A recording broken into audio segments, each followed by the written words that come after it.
All right. Hi, everyone. Welcome to camp. No. All right. So, yeah, obviously, you guys have heard of probably a few different things at this point. I apologize. We're going to set the record straight with this presentation. So, I'm going to be talking about designing your career because I feel like the financial independence community talks a lot about designing your life. And usually that involves getting out of your career as fast as possible. A lot of times that involves becoming a business owner because that's the answer to all of your financial problems as well as all your problems at work. So let's just start a business or retire. Those are our two options to finding happiness and what I like to just sort of call our income checkbox. Like part of the financial independence journey is you need income. Like you need some money, at least in the aggregation phase or at some point, and you got to check that box some way or another, or you're just not going to get to FI. Like that's just how it's going to work. You can't see it down here in orange, but it says, live your best FI life with a career that elevates your personal goals. And a lot of people think about their careers and ways to elevate businesses and ways to elevate the companies that they work for in order to get a promotion. But what if you designed a career that actually elevated you personally and the skills you wanted to build as a person, whether you work at that company, a different company, or you're doing your own thing? So focus on letting somebody give you a paycheck to build skills that you may or may not already have. So a little disclaimer here. The next slide, if these photos have any resemblance to real people, it is purely coincidental. All right. So we have this imaginary person, let's call her Julie. So she's saying, look, I want to find a career that allows me to get to FI. That's a real problem in the FI community. Like I think the people we're surrounded with here, probably relatively affluent. They're here, we're hanging out, we're talking about some elevated topics, I would say. But a lot of people, the reality of the FI community at large is that a lot of people are going, I don't see a clear path to FI because I don't make enough money to get to FI. And people are talking about retire by 40. Retire by 40 what? Like I'm gonna be lucky if I retire by 60. I'm making $40,000 a year, $50,000 a year. I do the math, and with inflation and we've seen the cost of just about everything go up in the last few years. And so that dream of financial independence is becoming less and less of a reality for people who haven't connected the dots to item number one. How do I even find a career that allows me to save more than I spend? So then we move on to, let's call this Justin and Jennifer, and we've got solid careers, but we want to start our own business, right? Like we like our careers, it's fine. It's not a toxic job. We're making okay money, but we have aspirations, we have passions, we have goals, we have values that don't necessarily align with a W-2 day job that we want to do outside of that. So we want to start our own business. And then we've got this third person, maybe Anita, and she's like, look, I just want to retire. I want to move to maybe Costa Rica. Maybe if I'm on a podcast, I might never want to do that ever again. So, there's different people in different positions in their careers. And some people are just getting started. Some people are feeling pretty comfortable, but they're going, I want more. And I think you can probably align with that most of us here are the type of people who go, you know what? I don't want all right. I don't want good enough. I want to build something incredible. Like this perpetual money-making machine. I want to build a future for my family or my potential family that actually looks brighter than what I did. I don't want to just do me and get out. I want to do something that has an impact on maybe my family, maybe my community, something that's larger than just me living and dying and that's it. And then we have people who are like, no, Brad, like done and done. I don't have a passion project. Like I'm ready to just head off into retirement as soon as possible. So, and there's a lot of options there, right? And I think financial independence, retire early, like, right, everybody started like pushing back on retire early and maybe it's retire optional and it's do whatever you want is what it is. It's financial independence, do whatever you want. All right, so I apologize for the small text. It's okay, apology accepted by everyone. So common misconceptions. Remember, we're designing a career. This is not about a day job. This is not about being an entrepreneur. This is not about retiring early. It's about a comprehensive look at, we're all going to earn income in our lives, more than likely, unless you are just super lucky and come from like mega wealth and your parents are just like, you got this. We're gonna earn income at some point in our life. And the people around us are too, and our kids are too, in some way, shape, or form. So the first misconception about designing this career and thinking about the way we work and our personal goals is that we say jobs are against entrepreneurship. If I have a job, then I can't possibly be an entrepreneur or I can't give it what I need to give it. So I have to work until I feel confident quitting and starting my own business. And my business is in no way benefiting from me working a day job. So that's a common misconception that if I'm not starting my business right now, then my day job is in the way and I need to figure out a way to get it out of the way. All right, so number two, high-paying stable careers are imaginary or they require graduate degrees and you got to be super intelligent or you got to have well-connected, well-networked friends and family in order to get into high-paying stable careers. Two very different things. You can have high paying careers where when the market's great, you're killing it. And then all of a sudden the market's taking a turn and you're making half what you were making last year. And that might be fine as long as you're smart with your money and you know how to budget for those times. But if you're not, it's not stable. It's not stable income. And there are many careers where you can make a lot of money, but you may not have that income next year, depending on the way things go in your industry. Number three, careers are the enemy of happiness. I think it's a vibe you can get from the financial independence community, is that I can only do the things I value. I can only reach my personal goals if I get to my financial independence number and quit my job. That's the only way I'm going to be able to find happiness. Most of us are probably at the point where we realize it's not quite that easy. It's not quite as simple as like, if you could quit your job today, you're probably not just going to be over the moon, thrilled, happy tomorrow. You might be for a few months, and then guess what? Get to that point of being back on your hamster wheel and having to find the next level of happiness to get there. So in order to be happy, I must retire. And if I'm working, I can't possibly do the things I enjoy. Number four, it's me against the world. No one wants to see me succeed but me. I'm the only one looking out for my success. I have to find my own way, because if there was good stuff out there, the people who knew about it would hide it so they can keep it for themselves. These are misconceptions that I think a lot of us can align with, that like, I got to do it myself. I'm the only one looking out for me. If I don't do it, nobody's going to do it for me. There's truth to that. Like, it's a good mindset, like be independent with your goals, but also community is a massive part of this. And I think the people here know that, right? And when we think about things, what is to me, financial independence, the concepts of financial independence, way too good to be true. That's not a reality. You have to work until you're 60, 65 because there's healthcare, and you never know what's going to happen next year, in the next 10 years. And like, what if you misjudge, or you get your number wrong, or inflation goes through the roof, but the market doesn't keep up? Like, what if? It's way too good to be true. I don't want to hear about it anymore. But we know that it's not too good to be true. In fact, we're probably out here evangelizing it to our friends and family, trying to tell people, like, please listen, financial independence is a reality. And so you know that misconception is a misconception, because really the best things in the world, I would bet, are the things that people are trying to tell you about and you're not listening. And they've told you 3, 4, 5 times, and you keep just going, they're always on about that, and it's just not true. So I've got a few more words on this slide. All right. So the 4 on the side are the misconceptions that we just covered. All right. So now we're just kind of comparing and contrasting why these are misconceptions. So at the top, what if? What if your career gave you exposure to skills and experience that directly impacted your ability to be an entrepreneur? All right, so let that sink in. What if while you were at your day job, not your dream job, not the job you want to retire with 40 years later, or for us, maybe it's 15 years later, but what if you intentionally designed your career in a way that you accepted a job that didn't pay as much as you want to get paid? It's not a 6-figure income. Doesn't necessarily have the benefits that you want to see for, hey, look, I'm thinking about having another kid next year. I need to have these awesome medical benefits. What if you just took a year? You can do a lot in a year. I think we know that, like, if you focus and you, especially 40 hours a week at a day job, if you are intentional about the job you accept, you can accept a job that gives you a lot of skills. So imagine you're one of these people, and typically what people do is, in my opinion, they think a little bit backwards about entrepreneurship. And they go, what I would like to do is start a business. I don't necessarily have any of the skills to start a business, but I'm going to start a business because I'm passionate about this topic. So I'm just going to do it.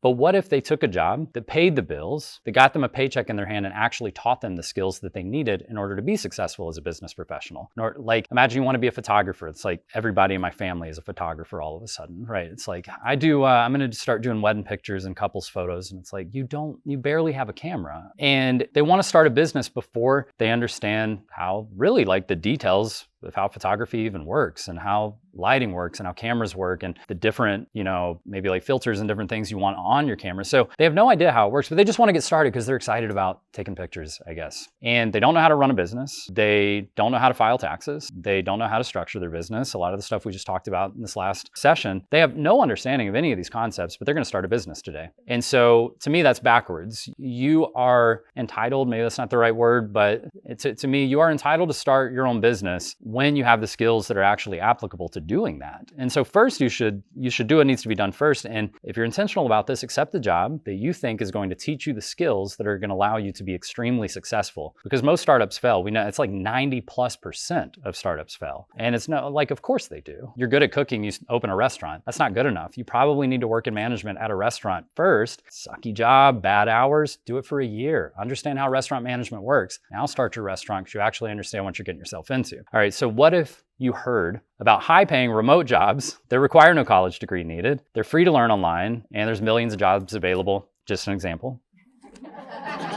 And it wasn't a scam, right? Because it sounds like a scam, like that's a scam. It's an absolute scam. What if, because you could control your hours and the dedication, you had time and energy for the things you value? What if you started a business that aligned with your values? So a lot of times we're chasing financial independence because we're going, I value things that my day job doesn't give me. So what if you design this career in a way that you work for I'm talking like a year or two. I'm not talking about for 10 years. I'm talking a couple of years, and you focus very seriously on your goals, what you're trying to get out of the employer. Because trust me, the employer is getting out of you, okay? Like they're giving you a paycheck, don't get me wrong, but they are taking. And what if you took back? What if you said, I specifically want to grab these skills so that when I quit one day, inevitably I will, I want to walk away with very tangible skills that allow me to be successful, not just doing the same job at another company, but doing running my own company. Maybe it's another job. Maybe it's your own company. Maybe it's co-founding a company with somebody else and you bring these skills to the table. There's a lot you can do. And so instead of saying, I want to be financially independent so I can hit my values, what if you said, I'm going to intentionally learn the skills while getting a paycheck to start a business that aligns with my values so I can keep earning income while I'm living the FI life I want. Maybe I'm only working 20 hours a week, having an impact on the areas that I want to have an impact on,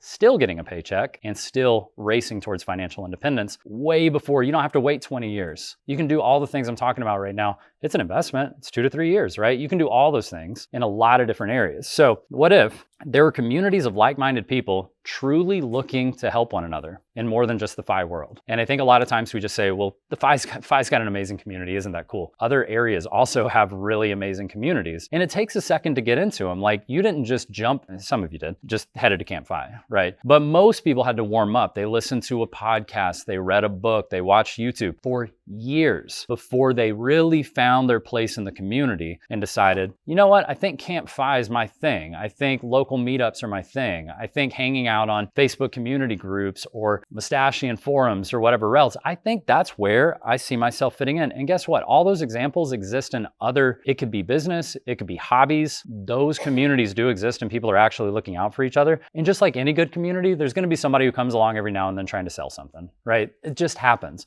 But it doesn't make the whole community cutthroat and, capitalist. It just means, do your own due diligence and make sure, like, if you don't want that product, then don't buy it and just focus on the community aspect of it. All right. So I consider myself, you could call it a lot of things. So I'll just call it lucky for the I guess the intent of this, but the idea is like, I lucked out, but you don't have to. And I think most like really incredible ideas probably start because somebody tripped and fell into that idea. They were just trying to do something, trying to do their own thing, and they kept doing little things. And then all of a sudden there was this much bigger picture that could apply to more people. And, I imagine financial independence probably started in a similar way. I don't think it was somebody who didn't want to be financially independent, just all of a sudden was doing the math and they were like, haha, you could do this, but I don't really want to, but you can. They probably just figured it out on their own by trying little tactics and then realized, oh my gosh, I can retire early. What if I tell more people about this? And then the birth of financial independence and this entire movement. So my quick story is I got a job. I lucked out. Like I had no idea what I was applying for. I was applying for a junior Salesforce job in my town. No idea what that meant. There was no intention around me getting that job.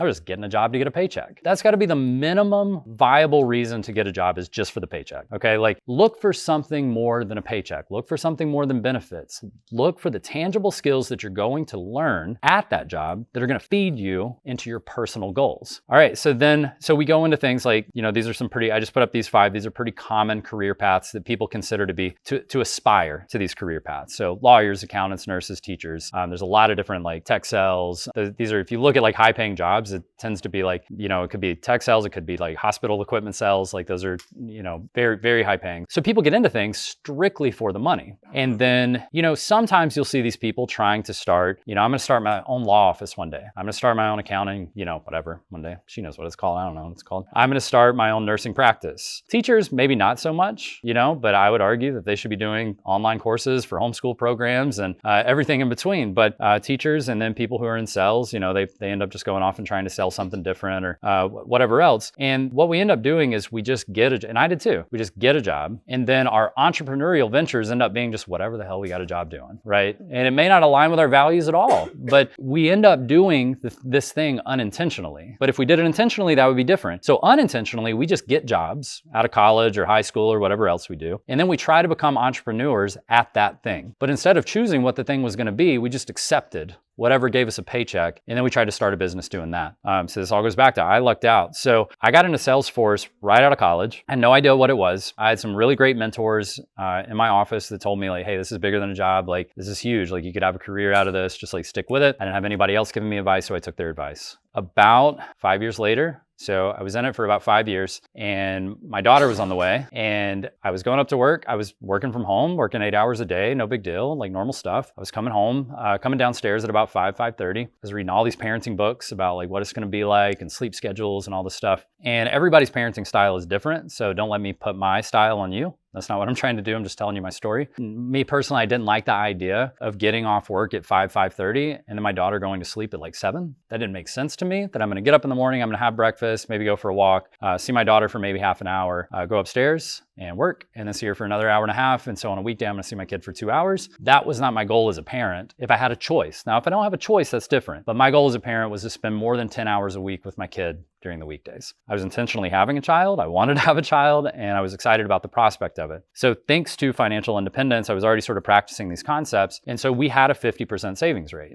And so what I did is I gave up on financial independence I said, we're going to press pause on financial independence. I'm going to take a 50% pay cut, and I'm going to find a part-time job, and I'm going to spend, instead of 2 hours a week with my daughter, I'm going to spend an extra 4 hours a day. Now I'm going to spend, 20, 30 hours a week with my daughter. And that made sense to me. Getting off work at noon, being with her the rest of the day. Now, was it easy? No, it wasn't easy, but I didn't expect parenting to be easy either, fun or anything in between. It was like a passion project. So I started a business doing freelance consulting on the side of my day job. Just like anybody else who unintentionally gets a job, I fell into a Salesforce job. So guess what I did? I started doing Salesforce consulting on the side of my day job. That was not intentional. Again, I lucked out. Like, I actually reasonably enjoyed it. It was all right. I got really lucky falling into a job that actually aligned with things I wanted to be doing. So I started a consulting business on the side. This is not to be arrogant. This is just to tell you about the opportunities that exist out there if we're just more intentional with our choices. I did that for 4 years. And in the 4th year, it got a little bit better every year. I worked 20 hours a week and made $225,000. And that business is just, that was just created out of the skills I already had and applying those. So when I worked at consultancies, I wasn't just billing my hours and trying to get off work and, seeing how I could get out of a project quicker or whatever else. I was volunteering to be on sales calls. I wanted to understand how the sales teams sold product to customers. I wanted to understand how marketing found clients. I wanted to understand how support handled things when projects went really sideways and I screwed up and I didn't do my job right. I wanted to know who, like, they're people who come out and put out the fires. They're like the very advanced technical architects. They can come out and put out a fire, and they did it really well. And so I wanted to just shadow, like, how are you going to put that? Like, what is your plan? What is your game plan? How do you make that happen? So what I did is I basically studied what the consultancies were doing from start to finish, knowing that one day, if I ever want to do this for myself, I'm much better served if I'm just the technical delivery person. That's fine. But what if I understood just 70% of the other aspects? I'm going to be much better off with my personal goals. So now I was being more intentional. So when I started my second business, I knew why I was starting it.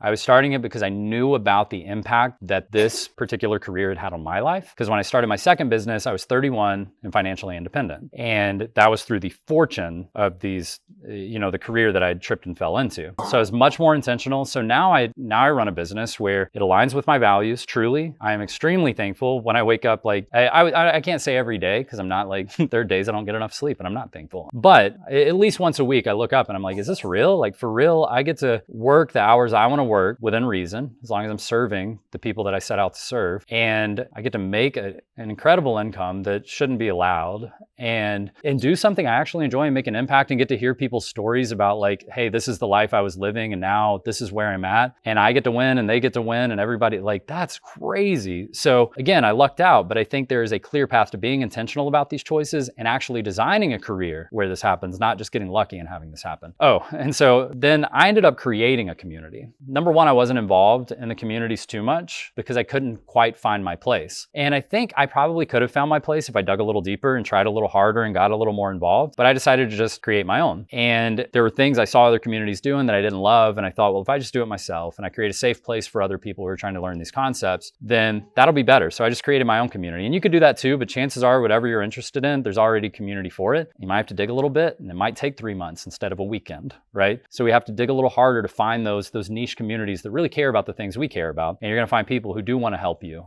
in the things that you're doing, because what we say is it's sort of technical, that it's non-binary. Like everything is non-binary because there's room. It means that more than one person can do something. It's not one-to-one. It's not like if you're winning, I'm losing, and if I'm winning, you're losing. It's not true. There's a lot of accountants out there, right? And if they do good work and they separate themselves and they identify the clients that they're fit for, we can have 10,000 great accountants, and they can all be successful and they can all win at the same time. So if you look out and you were thinking about starting a company, I see this all the time. People are like, I wanted to start this company, but it's already there. Or it's like, I had an idea for a product. Oh, that already exists, man.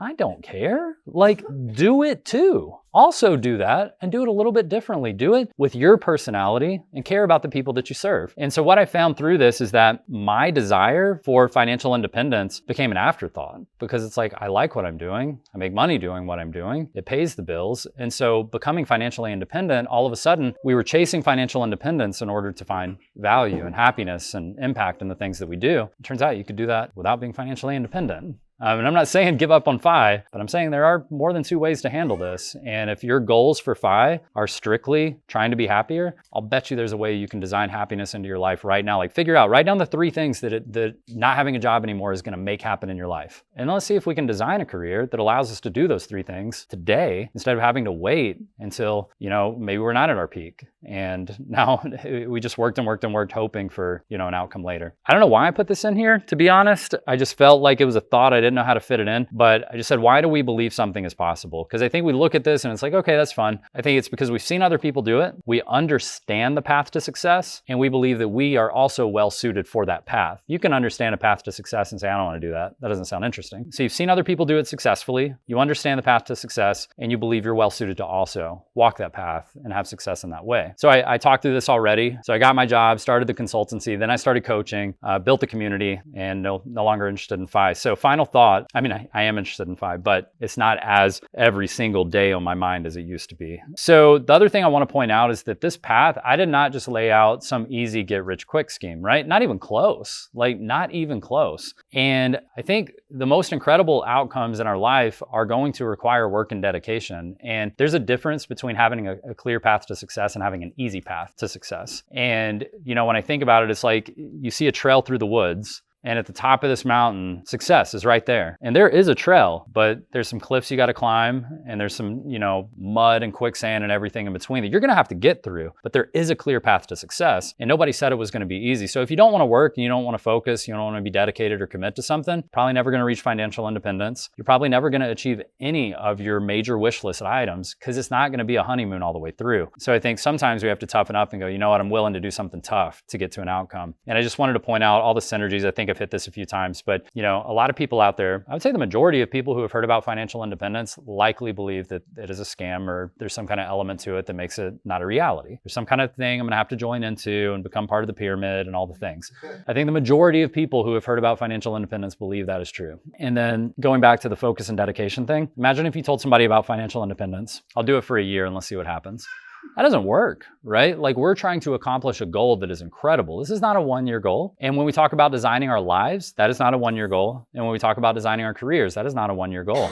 These are commitments. We are building a lifestyle. We are building an actual plan around the longevity of our entire lifespan. Right? This is not, hey, this summer. This is, how do I want to design my life? And careers tend to be a big part of our lives. So what I did, intentionally, I kept this relatively high level. So I had 2 thoughts. If you guys are interested, if you're not, just say yeah, Brad, we've heard you enough. So coaching, so there's 2 things. I know we're going to do breakout sessions on a few different things, but I am open to doing whatever you guys want. But I think the most sense would make a breakout session on probably building a virtual business from the ground up. So that's basically what I did over the last 2 years, really the last 18 months, with what I would consider a fair amount of success. So building a small specifically a virtual business. I don't know anything about manufacturing products or logistics or any of that stuff, But if you want to build something online that's scalable and it allows you to maybe have knowledge that you think you'd love for other people to know about, I want to hit you with the realities of the work that goes into doing that. It's not just like, I'm going to build a course and I'm going to tell everybody on Facebook and then I'm going to sell off into the sunset. It's work. It is work. But you can be doing something that you might be more interested in. So course build, I think, is a very valid way to build majority passive income. The other thing would be if anybody's interested in Salesforce, I think there are probably a handful of people well suited to have that conversation here. I don't have to do that, or I can. But if you are interested in like Salesforce related stuff, obviously, I'm happy to talk about that too. So, all right, that's it.